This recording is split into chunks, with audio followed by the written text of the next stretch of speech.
Hello, everybody, and welcome to What's Your Point, your favorite conservative podcast.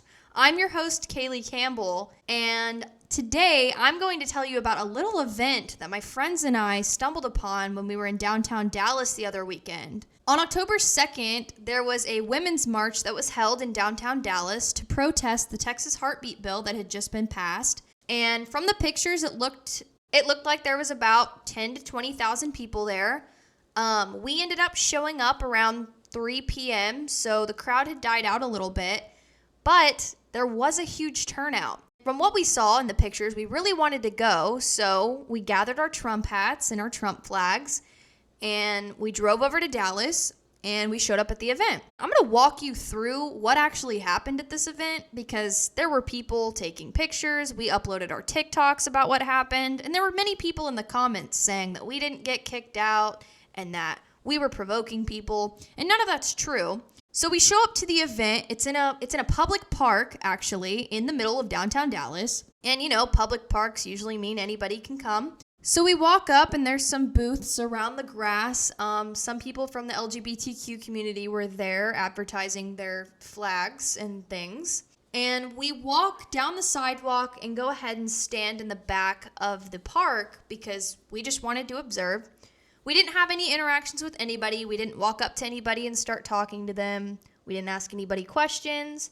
And we were standing there for a good 5 to 10 minutes watching these people dance to WAP on stage because nothing says women's rights like WAP. Nothing says women's rights like provocative rap music and twerking on stage. Am I right? So all of a sudden, this woman runs up next to us and starts waving her new and improved LGBTQ flag in front of us so that we're blocked, and it's clearly making a scene.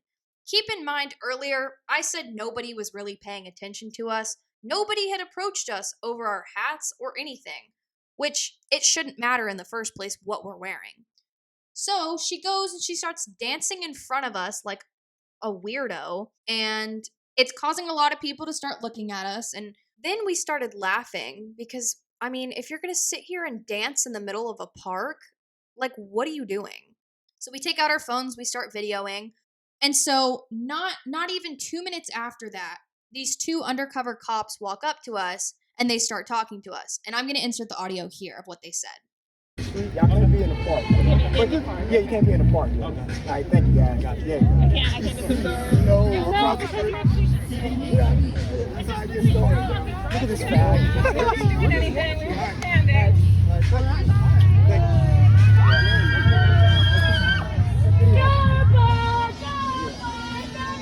It was even wild earlier. It's so funny. They want that TikTok. We do. We're getting escorted out, guys. We're getting escorted out. So I'm just going to point out a few things from that short audio clip that I just played. You can hear the cop telling us that we needed to leave the property, the public park that we were standing in, that we had every right to be standing in because we weren't doing anything to anybody. He told us we were allowed to walk across the street and go stand over by the courthouse and observe from there. You can also hear WAP playing in the background. You can hear the woman dancing around us saying, "No one effing wants you here," along with a lot of other people clapping and cheering, and they were recording videos and taking pictures of us. We looked at the cop and we said, this is a public park, this is public property. And he was like, well, they got a permit. And we were like, fine, whatever. So he proceeds to escort us and walk us across the street all the way down to the corner where we ended up spotting some pro-life people handing out some pamphlets. But as soon as we stopped, I looked at the cop and I go, so if we weren't wearing these hats, could we go back in? And he kind of just shrugged his shoulders. And I looked at him and made it obvious that that was really stupid and it did not make any sense at all whatsoever. And he proceeded to stand there with us and act like our babysitter for the entire time because I don't know if he thought we were going to go back in there. And interacting with the cops at these events is really interesting because I can't tell if they're trying to protect us from getting hurt or if they're trying to protect these people from whatever they're trying to do. But I don't really see any problem with us being there when we weren't talking or provoking anybody at all. Some of them may have good intentions and some of them may just be doing their job, but at the end of the day, they're sitting here protecting these people that disrespect them on a daily basis.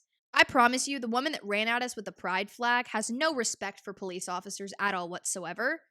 And honestly, I'm really sick and tired of seeing conservatives getting kicked out of these events for not doing a single thing. It's a reoccurring event if you look at the Black Lives Matter rallies and the pro choice rallies. Conservatives are almost always censored at these events because free speech doesn't exist in a space like this. I'm sorry, but I can't remember the last time these two parties have been in the same room and actually gotten along. This isn't even due to the fact that conservatives are disrespectful, because, like I said earlier, we weren't doing anything. We weren't talking to anybody. It is due to the fact that liberals cannot handle opposing opinions and they let their emotions dictate every single decision that they make on a daily basis. So, we're standing on the corner with these other pro life people as they're handing out pamphlets to people walking by. And this couple walks past us and starts yelling at us about how Jesus wouldn't be doing this. And then we replied, well, Jesus wouldn't like you murdering innocent babies either. And that kind of set her off and she started yelling. So one of the pro life people went over and talked to her for a little bit. At this point, we were pretty hungry, so we decided to walk down the street to grab some food. And as we were walking, we noticed these two guys standing kind of off by themselves. And they were wearing bulletproof vests. They had masks on. They were wearing all black. And Caden leans over to us and he's like, yo, I think that's Antifa. So we start walking and we're taking videos too. And I turn around to look behind us and I see that they're slowly following us. And at first we didn't notice this, but when I turned around, I noticed that they were carrying guns, which if you live in Texas, you know that it's an open carry state. Doesn't really matter who you are. You're legally allowed to carry a gun out in the open no matter what. Granted, it's very obvious that Antifa probably did not have the best intentions, so we decided it would be safe to cross the street and try to get away from them as quick as possible. So they followed us for about 3 blocks until they finally gave up and we got where we were going to eat, and then we decided that we were going to go back later once we finished our food. Unfortunately, after we finished eating, we walked back over there and the event had already died out, so we decided that it would just be better that we go home. And so that was the entirety of the event itself, and it was really, really weird. And that's why I'm here to talk to you about it. Because I just want to say, first of all, the attitudes that these people have towards conservatives is despicable. The way that they were cheering and applauding and yelling as we were walking out of this event, it's just embarrassing. Not for us, but for them. I don't think I've ever seen any video footage of conservatives cussing out liberals and cheering and clapping like little kids when they get kicked out of events, mainly because you never see liberals getting kicked out at all. If you were to kick out a liberal from like a pro-Trump rally, they would consider that a hate crime. So I want to rewind a little bit and talk about this event in general. The reason that it was going on was because the Texas Heartbeat Bill had recently been passed. So if you're not from Texas, let me just explain it a little bit. The Texas Heartbeat Bill was passed and it banned all abortions past 6 weeks. And I went in and I read the bill itself. I'm going to read you some specific lines from this bill that debunk many, many rumors that are circulating on Twitter right now, such as women who are in dire need of medical procedures being done in order to save their life, and it is actually a life or death situation, and that women's rights are being taken away. And it's like, that is not the case. I'm a woman. I'm a 22-year-old woman in Texas, and I do not feel like my rights have been infringed upon at all whatsoever. So on the second page of the bill, in section 171.202, the legislative findings state that as many as 30% of natural pregnancies end in spontaneous miscarriage, less than 5% of all natural pregnancies end in a spontaneous miscarriage after detection of fetal cardiac activity. Over 90% of in vitro pregnancies survive the first trimester if cardiac activity is detected in the gestational sac, and nearly 90% of in vitro pregnancies do not survive the first trimester where cardiac activity is not detected in the gestational sac. So, this results in finding that the fetal heartbeat has become a key medical predictor that an unborn child will reach live birth.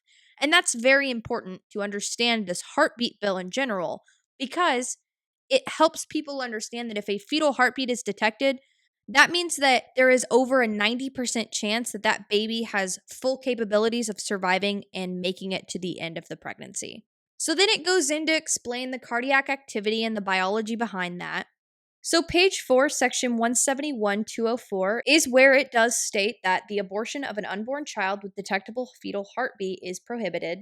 But it says, except as provided by Section 171.205, a physician may not intentionally perform or induce an abortion on a pregnant woman with the specific intent of causing or abetting the termination of the life of the woman's unborn child if the physician detected a fetal heartbeat for the unborn child under Section 171.203 or failed to perform a test to detect a fetal heartbeat. A physician does not violate this section if the physician performed a test for a fetal heartbeat under Section 171.203 and did not detect a fetal heartbeat. So, if a woman is pregnant and they do a test and they do not detect a fetal heartbeat, you are still legally allowed to get an abortion. And then if you scroll down to Section 171.205, and we're still on page 4, it says exception for medical emergency. This subchapter does not apply if a physician believes a medical emergency exists that prevents compliance with this subchapter. A physician who performs or induces an abortion under circumstances described by subsection A shall make written notations in the pregnant woman's medical records the physician's belief that a medical emergency necessitated the abortion and the medical condition of the pregnant woman that prevented compliance with this subchapter. A physician performing or inducing an abortion under this section shall maintain in the physician's practice records a copy of the notations made under subsection B until the 7th anniversary of the date that the abortion is performed or induced. So, if this physician keeps track of the woman's medical condition at the time of the abortion, and a physician decides that there is a medical emergency and that an abortion is needed, again, it is legal for them to do that, whether there is a heartbeat or not. So that automatically debunks all of the rumors that are circulating on Twitter talking about how women who are in medical emergencies can no longer receive abortions, when the heartbeat bill itself does indeed state that it is still legal for the physicians to perform that procedure on them. So if we scroll down to page 7, it starts talking about the requirements of the doctor and what they're responsible for in informing the pregnant woman on who the abortion is being performed on. In subsection B, the physician is required to inform the woman on particular medical risks associated with the particular abortion procedure they are receiving, such as risks of infection and hemorrhage, the potential danger to a subsequent pregnancy and/or fertility, the possibility of an increased risk of breast cancer following an induced abortion, and the natural protective effect of a completed pregnancy in avoiding breast cancer, the probable gestational age of the unborn child at the time the abortion is performed, and the medical risks associated with carrying this child to full term.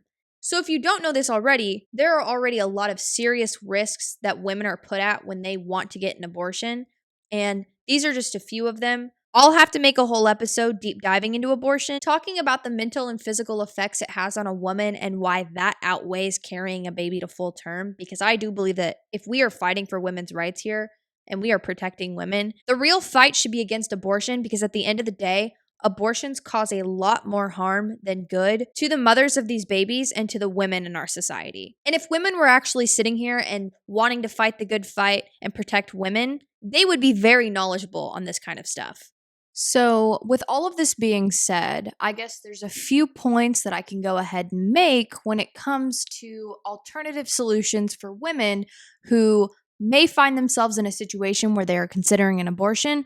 I would like to present to you many other options that are available out there, especially here in Texas. Since the Texas Heartbeat Bill was passed, there's been a lot of fear-mongering going around on the news and going around on social media, and it puts a lot of fear into families that may find themselves in this situation. But instead of going into crisis mode, I want you to know that here in Texas alone, there are over 160 places that offer free healthcare for women, including churches, maternity homes, and federally funded buildings. And contrary to that, there are only 18 places in Texas that actually do abortion procedures. So for every one place that there is to get an abortion, there are over 9 places that offer women free healthcare and help and other options. These pregnancy resource centers offer things like food for your baby, free housing, free clothing, free ultrasounds, free screenings, and free testings. I am very sick and tired of people chanting abortion is healthcare when the only thing that these people do is profit off of the trauma and distress that these mothers have to go through. Abortions cause both mental and physical problems for the mothers and put the baby in severe distress as well. Women who choose to get abortions are 81% more likely to suffer from severe mental health issues, 34% more likely to suffer from anxiety, 37% more likely to suffer from depression, and 110% more likely to rely on drugs and alcohol. The physical damages do not get much better because it includes anything from severe internal bleeding to higher increases in breast cancer to future infertility to severe organ damage and potential future miscarriages. So I'm going to end this podcast with one more slightly controversial topic when it comes to abortion, and that's how extremely racist it actually is. And don't worry, I will specify because I know that I've had many, many abortion arguments with people, and they're like, abortion isn't racist. What are you talking about? Well, it actually is. So essentially, eugenics. If you understand what eugenics is, you'll understand how many Planned Parenthoods are actually placed in low income and African American communities. And no, that is not racist to say, it is simply facts and statistics. So this is coming from the Center for Urban Renewal and Education. It is on urbancure.org. If you want to look it up, please feel free. But it states that according to the Departments of Public Health of every state that reports abortion by ethnicity, Black women disproportionately lead in the numbers. For example, in Mississippi, 79% of abortions are obtained by Black women. In Washington, D.C., more than 60%. In Georgia, 59.4%. In Alabama, 58.4%. It also states that historically, Blacks have been the unwitting victims of a hidden racist agenda of those behind abortion and birth control organizations because they believed they were receiving a new civil right, which is choice. But in reality, this is farther from the truth because they are not receiving the choice as to whether to get an abortion or not. They are actually being pushed and influenced by outside factors and the surrounding areas that they live in. So to rewind and explain a little bit of history and backstory when it comes to Planned Parenthood, Margaret Sanger was the founder of the American birth control movement and was a leading spokesperson and activist in promoting of controlling the birth rate among Blacks and others that she considered genetically inferior. She was an avid supporter of eugenics, and she became a very strong force behind her project that was designed to employ Black leaders to promote first birth control and later abortion as viable options for family planning. And I'm not kidding. You guys can go look this up. This isn't just something that I'm making up. It is actual facts that have happened. It is history, and it is what the liberals like to support and advocate for. So that does conclude today's episode. Thank you guys so much for listening. If you want to support me, make sure to follow me on Instagram at the Kaylee Campbell. Also, make sure you're following the podcast Instagram at What's Your Point Pod. And make sure you're following me on TikTok as well at the Kaylee Campbell because that's where I'm most active. If you're listening on YouTube, make sure to hit the subscribe button and the notification bell so you get notified every single time I post. And if you're listening on Spotify or Apple Podcasts, make sure to give me a 5-star review. And again, thank you guys so much for listening. I'll see you next Wednesday.